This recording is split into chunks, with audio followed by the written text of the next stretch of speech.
Hey everyone, welcome back to my channel, and today I am going to talk about 5 inexpensive ways to add planters to your home, apartment, any small space, a large space, and you can do this super inexpensively. I do this every year in the spring and summer. I also do it in the fall. So whenever I have three growing seasons, come winter things are a little bit more scarce, but I just try to incorporate different things in these 5 planter ideals to help with brighten up our space, make it look nice, make it look beautiful, and all of that is simply done on very little money. So let me tell you those 5 things. Okay, the first thing is incorporating herbs in your planters, and you can use any type of vessel to corral your herbs. I'm using these little galvanized buckets. You can use pretty much anything. The best thing is just make sure you have proper drainage. So here I'm growing cilantro, but I grow basil. When it gets a little bit colder, I'll add rosemary because obviously we're getting towards the end of cilantro season. Cilantro likes the cooler temperatures, so I'll hold off on that. Maybe replace it with a different herb that's annual that will produce in the heat of the summer, and then in the cooler fall I'll add a different herb.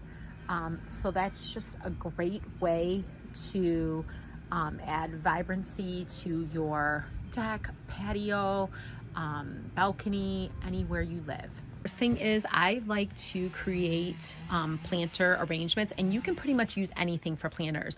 The possibilities are pretty much endless. These are old pails, and pro tip here is I just drilled a couple holes at the bottom of it for drainage, and I'm growing things like cilantro and eucalyptus. I have some nasturtium and some different things in this one, and I think it makes a pretty display. I got this planter, it's an indoor planter display that I brought outdoors, and it would be perfect for any patio or balcony. This is actually inexpensive from like a dollar store that I got for $1.25. You throw a little American flag or any type of flag of where you live, and this makes a beautiful arrangement. Okay, so these hang off my deck, which I really like them, and I put basil on all this. So I have some baby basil, and I have this basil here that I got in the winter and planted it outside. And then I have more baby basil. So this is going to be full with basil for caprese salads, pizza, all of the freshness of summer that I love so much. Adding perennials, however, my perennial is locked up because I have chickens and I didn't want them to get a hold of it. But this is a great way because there's a lot of beautiful perennials and you maybe not have the space to actually grow them in ground. But if you get a large enough pot like this one and then you put them in there, it's fantastic because you're able to have the benefit of a perennial. And then if you're renting or whatnot, you can take the perennial with you and then add it to your home in the future. Okay, the next thing is I like to grow tomato plants in planters, and I've been doing this for a bit of time. We have some very fun tomato plants. These are they're going to be orange, so that's going to be fun. And then I put basil around it. As you can see, these are great to grow in a patio, on your deck, any place like that. And then I also have a different variety too that I'm growing in literally a pot. Is these beautiful purple ones right here. Oh my gosh, these are so unusual and so different. I think they're like purple cherry, so I'm just basically waiting for some of these to turn 100%. And then let's get that staked a little bit better, and then these will be ready to go. And in the fall, in early spring, when tomato plants don't like cooler temperatures, you can just replace it with something that does like cooler temperatures. So the possibilities are endless. All right, here's another example of an herb. This is parsley in here growing in this little box. So you just gotta make sure those weeds are out. So just go around and kind of get all the weeds out, but this is gonna be wonderful. And here is something that's beautiful. I think this is really pretty to put on a patio or a balcony. This is just pineapple sage. wonderful for teas, for lemonades, you name it. And look how beautiful the leaves are. I think it's so pretty. And this will come back every year. So, and it's nice to put any type of mint in a container like this because it can grow a little out of control. So here is another example of herbs that I planted in a planter box. This is actually pineapple mint that I'm growing, and I think it's beautiful because it has like the two-tone leaves. I'm getting some of these weeds out, but it has the two-tone leaves that are perfect and beautiful, gives it a little bit different variety. But you can also put this in like iced teas, make mojitos. You can do a lot with it, so I think that's wonderful. This is in a much bigger planter box, which is if you have the space, you can do that. But this is just lemon balm, and I dry all this for teas and such. Okay, so another inexpensive way to decorate your patio, deck, you name it, is lettuce or some type of greens. I like to do that because it provides some freshness to the space. You can also use it to make delicious salads. So let me show you one of my lettuce boxes.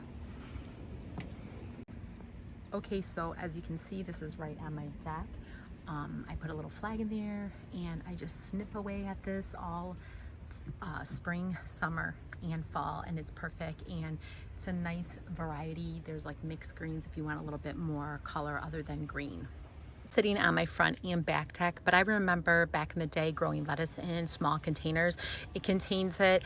Lettuce doesn't usually last all season, so if you get a couple seed packets, you can go through one of the seed packets, and when it starts getting smaller in harvest, then you just go ahead and replenish it. It's dual purpose, so you, just like the herbs, you can use it in your cooking.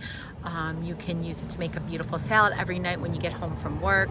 It's just a great way to add greenery to any space, any patio, any balcony. I highly encourage it. Another thing you can do is add some reds and some oranges. They attract butterflies, bumblebees, and hummingbirds. So I just have some petunias in here and some nasturtium. As you can see, that little orange one just popped back there. The yellows, oranges, and reds attract them. Just make sure so you can have a bountiful flowering is just to debud every so often, and make sure your soil is nice and moist. These actually just all popped up since yesterday, so they are just precious. Okay, here is another inexpensive. This was actually an indoor planter, and then I put some drainage holes. I think you had to put some type of, oh, this is not good anymore. So you want to make sure you go through and clean off any dead things so it can just promote some new growth. But this is actually a perennial. I think it's a cornflower that I put in here, and you know, the possibilities are endless. Like I said, you can use pretty much anything. Just make sure you have proper drainage. So along with everything, those 5 examples of container planting, just have a few tools on hand that you maybe will need. I do have a whole blog post on that, so go ahead and check over at the blog, which is www.riggscreekfarmhouse.net, but I will link it below too as well. But a good pair of scissors, you need that, some type of spade or small shovel, gardening gloves, of course. I have so many pairs of gardening gloves that I use, and then I throw them in the washer every so often to kind of clean them up because they do get a little grubby from, you know, pulling the weeds or trimming those buds and things like that. So this shovel is really great because you can dig inside the planter boxes and things like that, along with the scissors. And good gloves is what you need to get started. Just find a few little things like that, and you can make your space very nice and affordable, and you can do it extremely cheap, which is always a good thing. So there's so many examples of planter boxes. I've discussed a few of them. I find things that are pretty to corral some of my herbs, my tomato plants. You want larger containers for your tomato plants, of course. And if you have herbs that grow large, you want bigger ones too. Or if you're planting a perennial, but like you can use the terracotta pots. Sometimes I get pots from stores with various in-home pots. Sometimes just simply a little pail. These I've actually picked up through the Dollar Tree. They were like $1, and I think I used them for a decorative thing, but you could put little holes in there and grow a few herbs like basil and things like that. So don't keep your brain open to the possibilities of things that you can put in pretty much anything. I showed you my galvanized pots. My tomato plants were in some recyclable large containers. I actually found those on the side of the road. You saw my little crock that I had as well too. So really think outside the box. So I'm doing this video just to help encourage you and inspire you to do 5 container planters right now in your home. Lettuce, tomato plants, herbs, throw some perennials in there. And then when they get too large, you can put them in the ground. Or if you're in a space temporarily, once you find a permanent spot, you could put them in the ground. Make sure you include reds, oranges, yellows to attract those bumblebees, butterflies, and hummingbirds. Lettuce, greens, different variety of greens. Cut it throughout all the spring, summer, and fall. So even if you start today, you'll have a bountiful harvest, here in the next few weeks. It germinates pretty quickly, and you can have some fresh salads every night. So why not? So if you enjoyed this video and it inspired you, go ahead and give me a thumbs up. Remember to hit that subscribe button so you don't miss any videos from me. Check out the blog post on all my gardening tools and some other gardening inspiration. I'll link everything below. Make sure you check it out. Make sure you comment, say hi. I love that. It's very encouraging and very inspiring. And I'll talk to you guys real soon.